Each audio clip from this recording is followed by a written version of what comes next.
जटायु का उद्धार किया है। बाली ने ग्रहण करते हुए हनुमान जी के द्वारा सुग्रीवता कराते हुए लंका दहन के दौरान सीता की खबर लेके आना, भगवान का लंका में प्रवेश, 11 महीने में सबका वध करते हुए परमात्मा वहां से वापस आए हैं। लेकिन चलत विमान कोलाहल हुई, जय रघुवीर कह सब कोई, राम राज्य बैठे त्रैलोका, हर्षित भय गए सरसों का, बयल कर काहू सन कोई, राम प्रसाद विषमता कोई। ये भगवान राम का चरित्र है। आइए अब कृष्ण जन्म की ओर चल रहे हैं।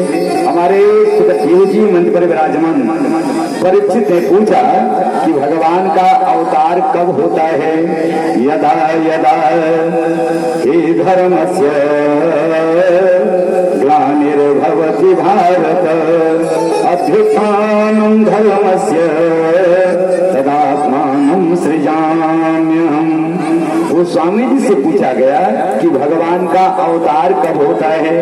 बोले जब जब हो धर्म कई हानि, अबाढ़ असुर अधम अभिमानी, करहि अनीति जाय नहीं बरनी, असीदहि विप्र धेनु सुर धरणी। तो हम लोग आज तक जाना कि धर्म किसे कहते हैं? बोले जब जब होई धर्म कई हानि। भाई लोगों का धर्म क्या है? सिर धर आयसु करहु तुम्हारा, अपरम धर्म यह नाप हमारा। भाई लोगों का धर्म है अपने से बड़े का पालन करना, उनके आदेश का पालन करना हमारा धर्म है।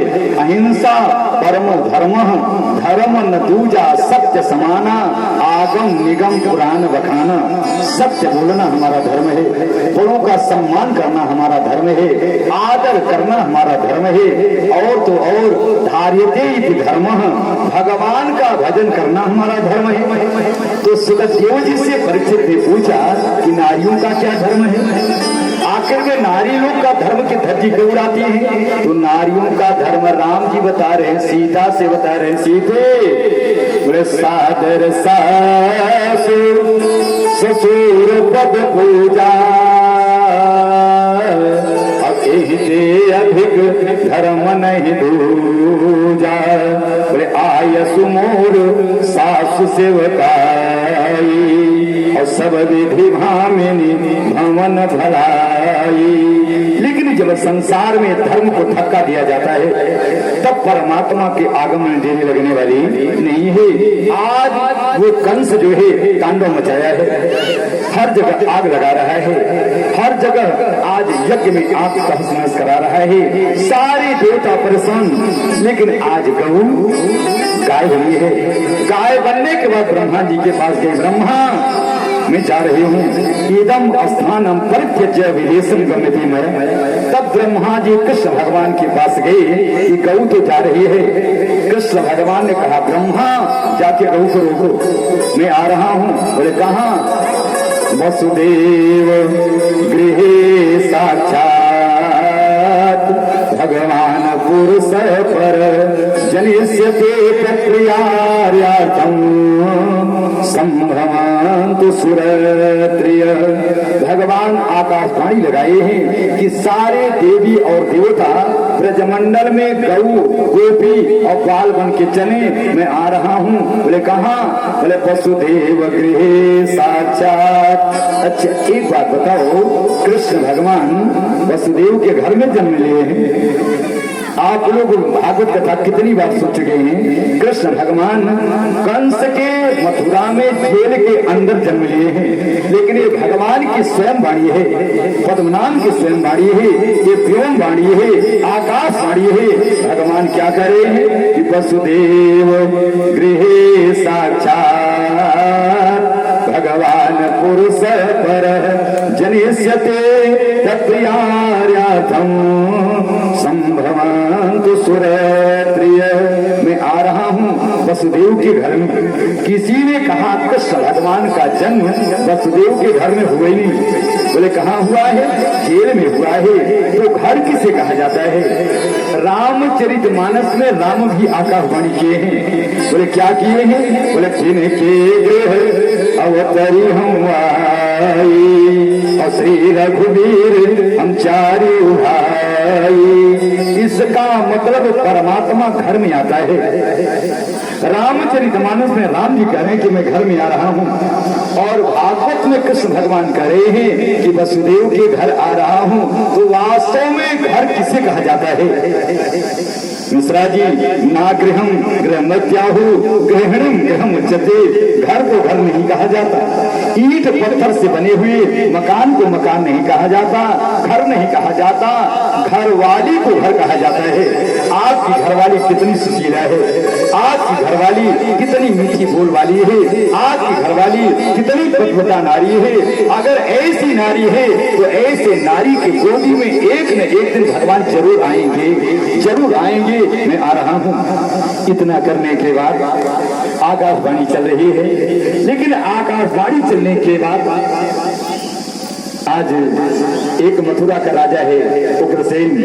उग्रसेन को कोई बेटा नहीं हुआ है, लेकिन उग्रसेन मंदराचल पर्वत पर जाता है, भगवान शिव की आराधना कर रहा है।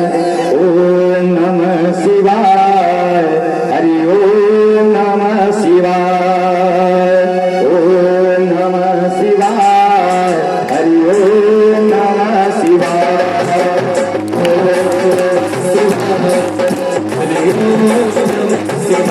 शंकर जी एक बोल दिए, बोले जा अब तेरे पत्नी के गर्भ से एक संतान आएगा।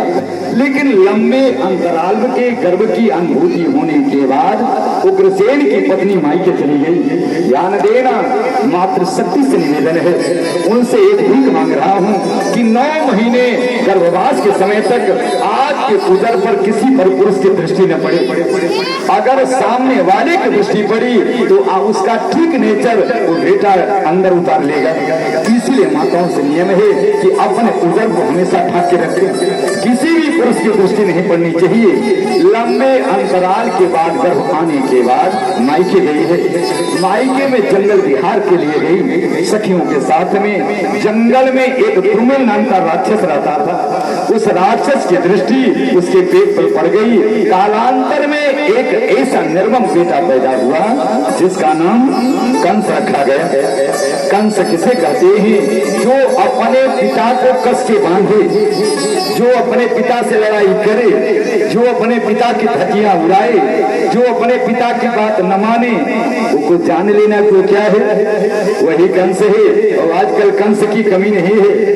जो अपने पिता की धज्जी उड़ाए, जान लेना कि कंस का सगा भतीजा है। आज ही कंस का खानदान चला जा रहा है। लेकिन कंस जैसे पैदा हुआ है, पंडित को बुलाया गया। पंडित भविष्यवाणी बता रहे हैं, बोले ए उग्रसेन, आपका बेटा प्रतापी होगा, आपका बेटा संतों का कलेजा काटेगा, आपका बेटा गौशाला में आग लगाएगा, आपका बेटा यज्ञशाला जलाएगा, आपका बेटा अपने माता पिता के संपत्ति और ताज को छीनकर जेल की सलाखों में डालेगा। उग्रसेन ने सोचा, बाप रे, ये हमारी संपत्ति छीनकर हमको जेल में डालेगा, इसलिए रहे बांस न बाजे बांसुरी।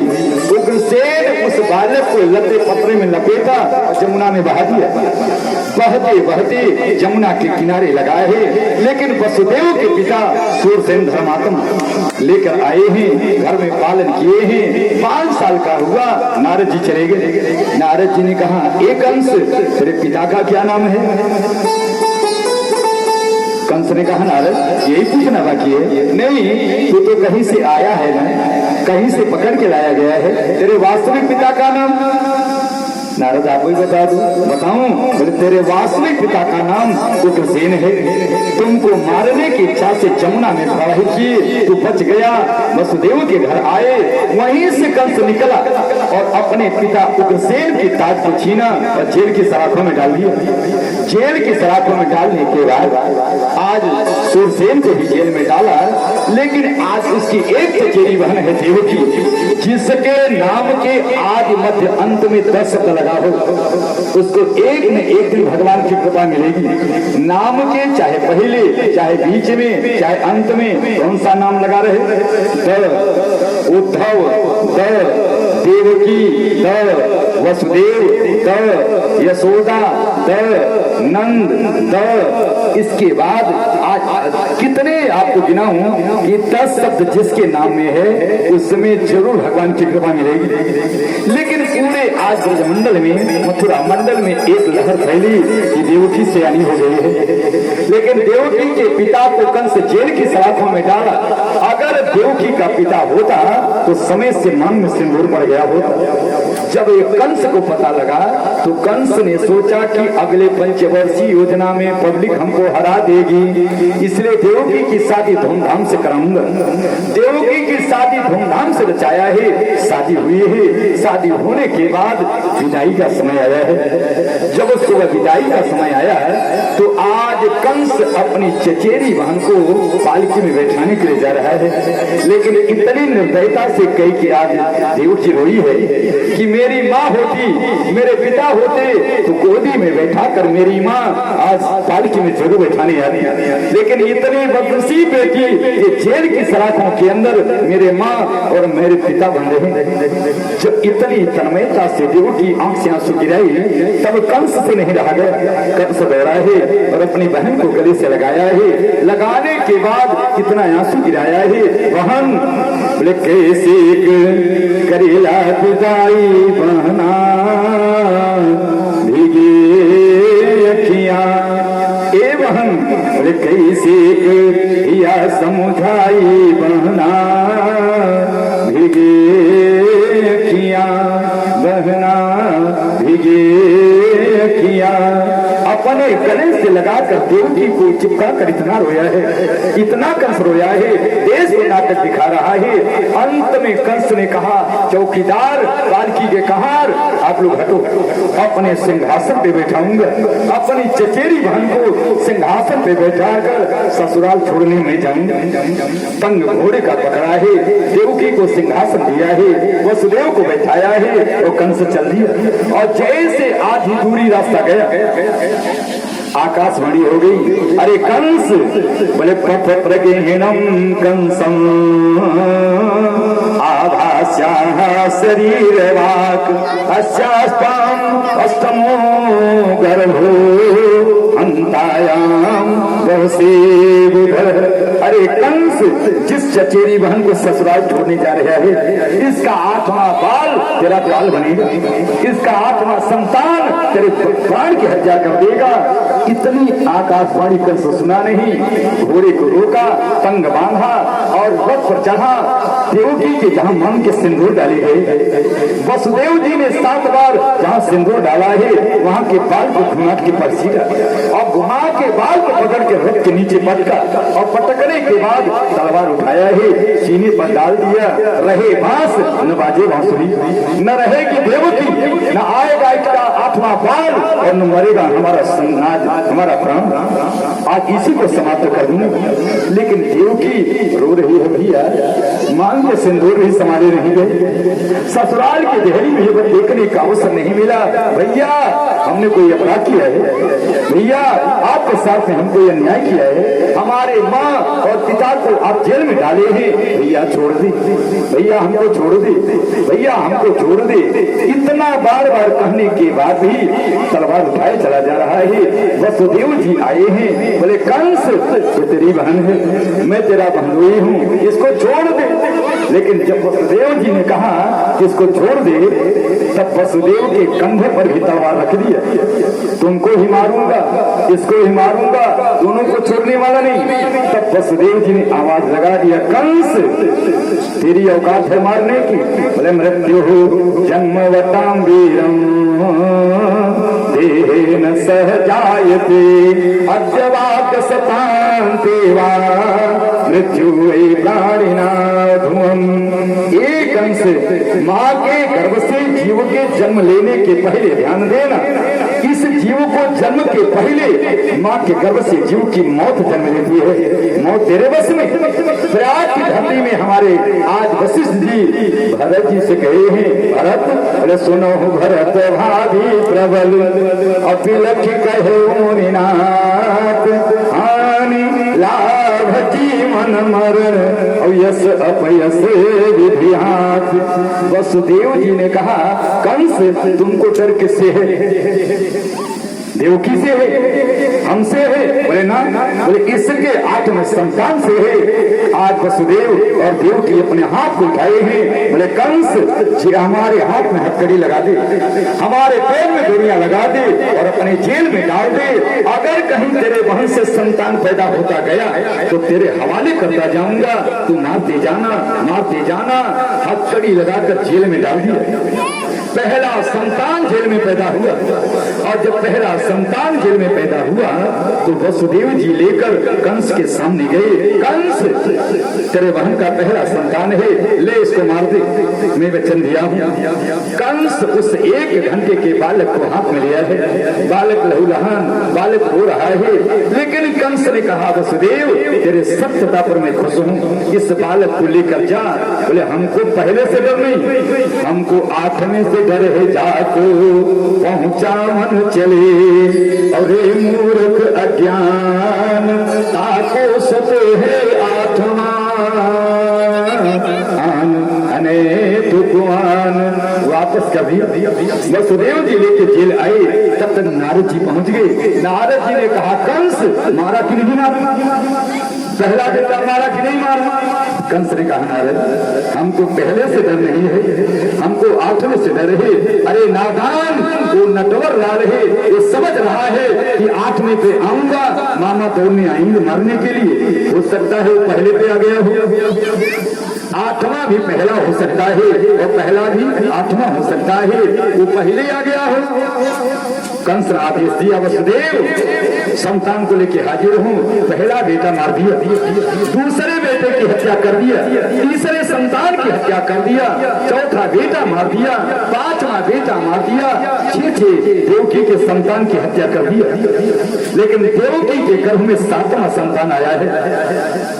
और जब 7वां संतान त्रेता के लक्ष्मण द्वापर में बड़े भैया प्रणाम बन के आ रहे हैं, कृष्ण भगवान दौड़ के राधा के पास गए, राधे अगर हमारे भैया को कुछ हुआ, हमारा बड़ा भैया बन के आया है, अरे मिलता है इस विश्व में अमित्र कलत्र 1000 और फिर भी मिलता है नहीं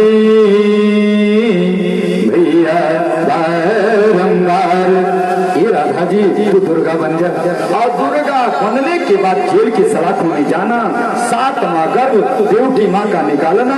हमारी एक माँ नंद बाबा के यहाँ छिप के रह रही है, नाम है रोहड़ी, रोहड़ी के गर्भ में डाल दे। दुर्गा जी ने कहा, किसी नारी की भ्रूण की हत्या मैं कराने वाली नहीं, किसी नारी के गर्भ को नुकसान देने वाली नहीं, मैं दुर्गा हूँ, मैं राधा हूँ। कृष्ण भगवान ने कहा, राधा तुम कलयुग में दुर्गा बनोगी और हर चौराहे पर नव दुर्गा के नाम से तुमको विख्यात न कर दूं। एक चौराहे पर शादी नवरात्र में काली मैया, विंध्याचल वाली मैया, चंडकी मैया, न जाने कितने मैया से तुमको पूजा करा दूं। वरदान मांग ले। आज हमारे राधा जी 9 वरदान मांगा, आज 9 दुर्गा के नाम से मांगा। उन्हें नाम ध्येयानि कुर्वन्ति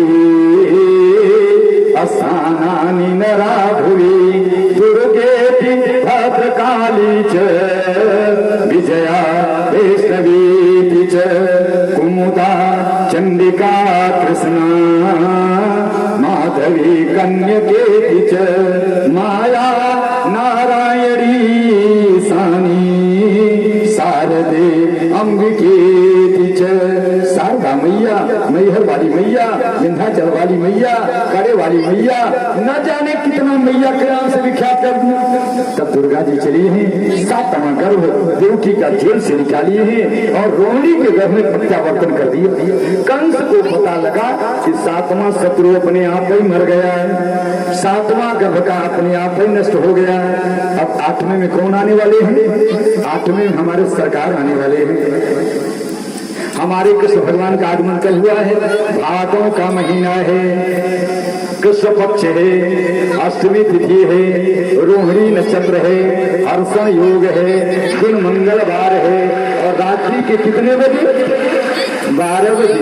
अच्छा एक बात बताओ, राम जी आए तो 12 बजे दिन और हमारे कृष्ण जी आए तो 12 बजे रात। राम जी राजकुमार हैं, सूर्यवंशी हैं, 12 बजे दिन में सूर्य को आनंद मिलता है, इसलिए 12 बजे दिन आए। और कृष्ण भगवान चोर है, चोर कब निकलता है मिश्रा जी? 12 बजे रात जब सब सो जाते हैं तब चोर निकलता है। तो भगवान किसकी चोरी किए हैं? बोले प्रजेव संतम नवनीत चौरम गोपांगनानां चतुर्भुज चौरम अनेक जन्मार्जित पाप चौरम चौराग्रगण्यं पुरुषं नमामि, चौराग्रगण्यं पुरुषं नमामि। जय जय जय राधा रमण, जय जय नवल किशोर, जय गोपी चित चोर, जय जय माखन चोर। अब भगवान के आगमन का समय हो रहा है। आज गौ माँ रो रही है, देखो ये गैया कट रही, मुंडों से धरती कट रही, भारत का भार उतार लो, अवतार लो, अवतार लो, अवतार लो। सारे संत गुहार लगा रहे हैं, परमात्मा अवतार लो, अवतार लो, अवतार लो। सारे लोग जब अवतार की बात कहे तो अवतरण का काल आ गया है। भगवान अब ऊपर से नीचे आ रहे हैं। किस रूप में आ रहे हैं? भगवान का स्वरूप देखना। बोले तमाधुतम बालकम अम्बुजे क्षणम, तमाधुतम बालकम अम्बुजे क्षणम, बोले चतुर्भुजम शंख गदायुधायुधम, बोले श्रेयस लक्ष्मण गल शोभकौस्तुभम, पीतांबरम सांद्र प्रयोग सौभगम। भगवान की सुंदरता के झांकी का वर्णन सुखदेव जी कर रहे हैं। भगवान का अद्भुत विराट रूप है। तमाधुतम बालकम अम्बुजे क्षणम चतुर्भुजम। भगवान 4 भुजा लेके आए हैं और 4 भुजा में शंख चक्र गदा पद्म 4 आयुध लगे हैं। पीतांबरम भगवान का पीतांबर वेश है, कौस्तुभमणि की माला है, अधरोत वंशी है और विराट रूप लेकर ये आज कंस के जेल के सलाखों में कौन आए हैं?